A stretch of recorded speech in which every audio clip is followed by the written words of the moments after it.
난 지금 할아버지가 됐는데 청년들 보면 가슴이 뛰는 거야. 이야.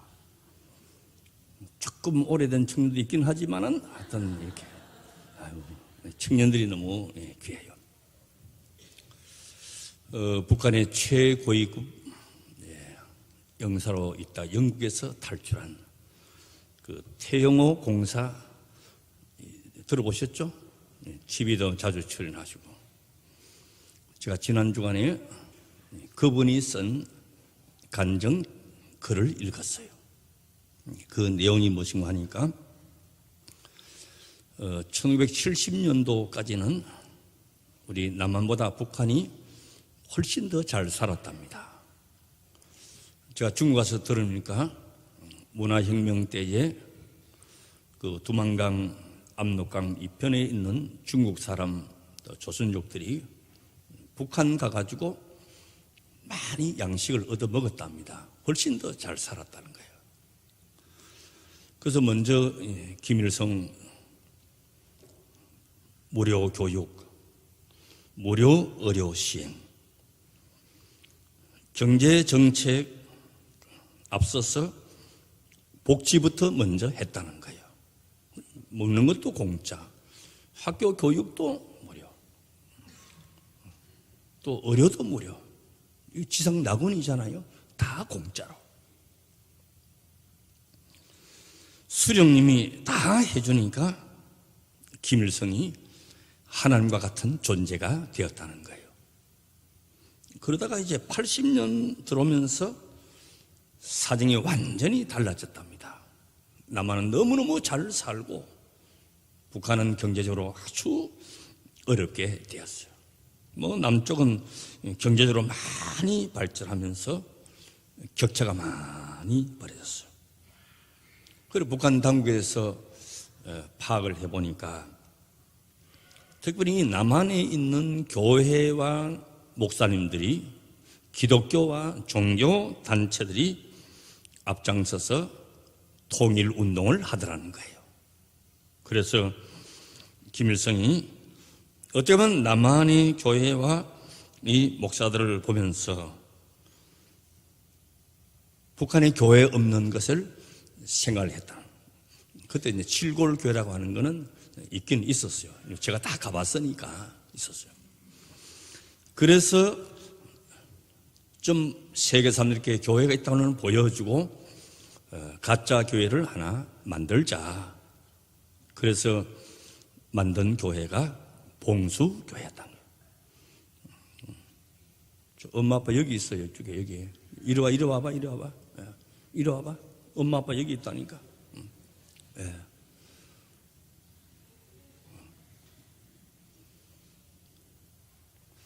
얘들이 돌진하고 미국 갔는데 이렇게 커가 왔어요. 야,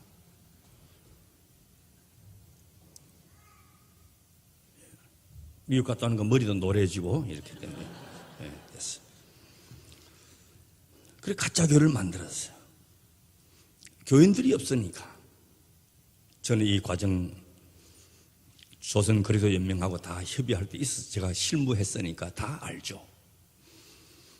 그리고 교인들이 없으니까 평양에서 제일 좋은 성분의 공산주의자로 무장한 간부 부인들만 200명 교인으로 임명한 거야. 등록시킨 게 아니고 새가족이 아니고 임명한 거야. 그래 교회를 임명했는데 처음에는 이 사람들이 교회에 오는 것을 아주 싫어했답니다. 그래서 어떻게 하면 교회를 안 갈까? 며칠 되면 배 아픈 사람이 생기고 또 지루해서 못 나간다고. 아니 당에서 임명한 200명이 교회를 안 나오니까 그 다음부터 한 것이 출석부를 만들었답니다. 오나 안 오나 다 체크하는 거. 자, 북한은 출석을 안 하면 당과 수령님에 대한 충성심이 부족하다 해가 자 비판을 받는 거예요. 그러니까 안 올 수가 없는 거예요. 그리고 2년이 지났답니다. 놀라운 사실은 2년 뒤에는 출석부가 필요 없게 되었다는 거예요. 왜냐하면 그렇게 그 교회 가기 싫어하고 특혜받았던 그 성분 좋은 간부 부인들이 예배 시간 미리 나와가지고 찬송 부르고 성경을 읽더라는 거예요. 성경 있어요. 보고 싶으면 저 사무실 오면 북한 성경 제가 보여드릴게요. 자, 그런데 그렇게 안 오려고 하던 사람들이 그 얼굴에 행복이 자꾸 가득하더라는 거예요. 그때 이제 태용호 씨가 겁이 나더라는 거예요. 이러다 이 예수쟁이 진짜 되는 거 아니냐. 그래서 한 명을 붙잡아 가지고 강도 높게 조사를 했답니다. 동무 예수 믿냐? 바른 대로 말하라오. 그랬더니 그 여성 동무가 안 믿는다고. 당과 수령님께 열심히 사명을 감당하기 위해서 내가 찬송 부리고 기도하고 성경 보지 안 믿는다고. 이렇게 대답을 하니까 어쩔 수가 없잖아요. 그런데 큰 문제가 생겼더랍니다. 이게 이제 태영호 공사의 그 이야기예요. 주일날 예배가 11시인데 이상의 교회 주변에 사람들이 와서 서성거리고 맴도는 사람이 생겼다는 거예요. 처음에는 10명 왔는데 10명이 교회 주변에 서성거리고 교회를 먼 발치 바라보고 어떤 사람은 조용히 그냥 걸으면서 어떤 사람은 조용히 앉아서 바라보면서 눈을 감고 있다는 거예요. 그리고 주일이 되면 주변에 100명, 500명 계속 사람이 늘어나더라는 거예요. 그 태용호 공사가 그 중에 한 사람을 체포를 했답니다. 가지고 당신 예수 믿냐? 했더니 그 여인이 내가 예수 믿는다고. 여러분, 북한에서 내가 예수 믿는다 하면 그거는 바로 죽음이에요. 그럼 하는 말이 나는 죽어도 여한이 없습니다.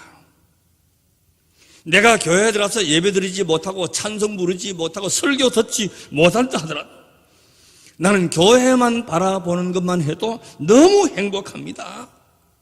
날 죽여주세요. 여한이 없습니다. 그리고 하는 말이 나는 평양에 교회가 세워지기를 40년 동안 기도했습니다. 아무리 그래도 북한 일이라고 아멘도 안 하고 이렇게 하는 40년 동안 교회 세워지기를 기도했다는 거예요.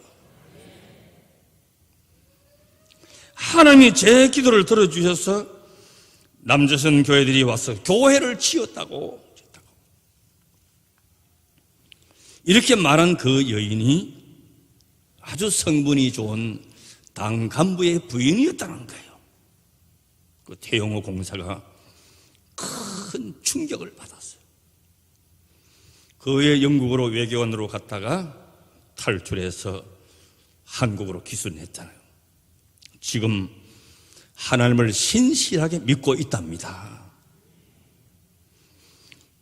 지금 아다시피 저는 평양 봉수교회 짓기 전부터 조선그리스도 연맹하고 협의하고 실무를 담당했던 저인데 제가 괴로웠던 것이 많은 사람이 모임에 가면 총회나 이렇게 모임에 가면 그 가짜 교회라고 북한에 놀아난다고 제가 마음이 아팠어요. 그 내 마음의 신념은 그 제도적으로 그 교회는 가짜일 수는 모르지만은 그리스도의 교회는 가짜가 있을 수가 없다는 것이에요. 여러분, 기독교 박해 역사를 보십시오. 박해할 때 목 잘라 죽이고 사지를 찢어서 죽이고 끓는 가마솥에 집어넣고 뭐 온갖 인간이 할 수 없는 끔찍한 박해를 사자굴 속에 던져서 먹게 만들고 그래도 복음은 끊임없이 들어가고 또 들어가서 결국은 313년에 기독교가 공인이 되었단 말이죠. 교회는 가짜가 있을 수가 없어요. 자, 저는 거기서 성도들이 제가 당신 진짜 믿냐 그런 거 물어보진 않았지만 그 눈빛에서 그 표정에서 그 고백에서 저는 분명히 보았어요. 비록 사람들에게 보여주는 가짜 교회라는 북한에 있는 성도들은 교회를 바라보면서 한없이 그리워하고 있다는 거예요. 태영호 공사의 정언이에요. 평양이 과거에 한국의 예루살렘이라고 말합니다. 27살의 청년 선교사 토마스가 그 강변에 피를 뿌렸던 곳이 바로 평양이에요. 지금 대충 거기엔 주체 사상탑이 서 있는 곳으로 짐작을 하고 있어요. 비록 주일에 교회에 들어가서 예배 못 드리고 찬송 못 부리고 기도를 소리내서 못하고 목사님의 설교를 듣지 못하더라도 교회 주변을 서성이면서 십자가를 바라보면서 오전 10시쯤 되면 사람들이 모여서 12시까지 속으로 예배 드린다는 거예요. 그리고 너무나 감사하고 있다는 거예요. 그럼 우리는 어떠냐? 작년에 우리가 126명 시간으로 등록을 했어요. 그 등록은 했는데 126명 자리 다 채워지는 것 같지는 않아요. 또 빠져나간 사람 빠져, 미국 가는 사람 미국 가고 이사 가고 하기 때문에. 그러나 교회는 끊임없이 들어오고 또 계속 나가야 돼요. 미국도 나가고 흩어져야 되는 것이에요. 여기만 갇혀 있으면 안 돼요. 자꾸 나가야 되는 거예요. 열방으로 나가야 되는 것이에요. 자, 우리는 마음껏 예배 드릴 수가 있고 여름에는 시원하게 겨울에는 따뜻하게 식사도 하면서 차도 타면서 좀 감사가 있을까? 지금 어제 아래는 얼마나 추운지 몰라. 나는 밖에 잘 안 나갔는데 내가 최전방에서 느꼈던 추위를 어제 아래 처음 느꼈어요. 이는 북한은요 여기보다는 온도가 훨씬 더 낮습니다. 난방이 없는 데서 예배 드립니다. 상상을 해보세요. 차태 주는 사람 없어요. 예배 마쳐도 밥 주는 데 없어요. 열정을 가지고 있는 거예요.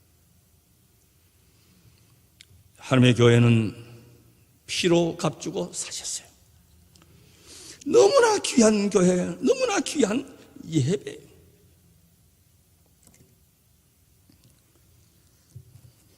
시편 84편을 한번 펴보십시오.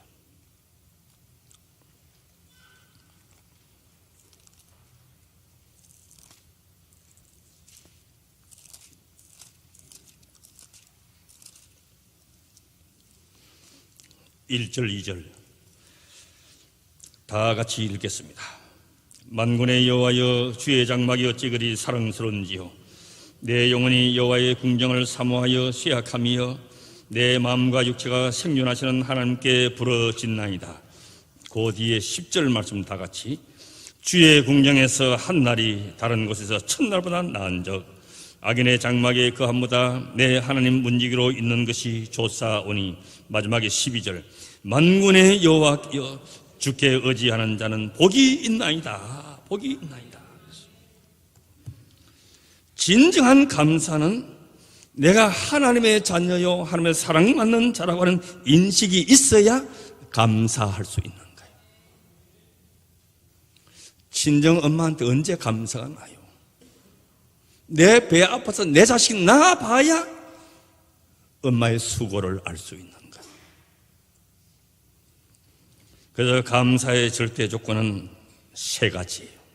첫째는 깨달음이 깨달음. 깊이 생각하면 다 감사해요. 생각한다, 감사한다. 그 스펠 하나만 틀리고 똑같은 말이에요. 생각하면 감사하다는 거죠. 두 번째는 겸손해야 됩니다. 자기 잘난 사람, 자기 크게 보이는 사람은 감사가 없어요. 그래서 자식은 부모한테 겸손해야 돼요. 그 은혜를 입었으니까. 겸손해야 감사할 수 있는 것이. 엄마가 나한테 해준 게 뭐가 있어? 이런 자식은 감사 몰라요. 감사가 계속되면 범사에 감사하게 되고 항상 기뻐하게 되고 기도가 계속되게 되는 것이에요. 세 번째는 믿음과 소망이 있을 때 감사합니다. 주님 바라보고 소망 가질 때 감사. 하나님이 원하시는 것이 뭐냐? 감사. 감사 없이는 기도가 진실할 수가 없어요. 기도 없이 기쁨이 있을 수가 없는 것이죠. 은혜 없이 아무것도 할 수가 없는 것이죠. 우리는 지난 1년 동안 솔직히 우리가 뭐 애쓴 게 있어요. 126분들이 다 자원하는 마음으로 오셨어요. 얼마나 귀한 거죠. 아버지 집의 행복과 기쁨과 주의 궁경에서 한 날이 세상의 천나라보다 나은 행복과 영적인 만족감을 우리가 다 누리게 되시기를 주의 이름으로 축원합니다. 아버지 하나님, 지난 한 해 동안 많은 새가족을 허락해 주셔서 감사합니다. 천국 백성이요 하나님의 자녀요 사랑받은 자녀입니다. 우리는 한 친지 동기간보다 혈육보다 더 아름다운 관계 속에 하나님의 자녀가 되었습니다. 이 놀라운 축복, 은혜, 감사가 우리에게 넘쳐 있게 하여 주시옵소서. 예수님 이름으로 기도드리옵나이다.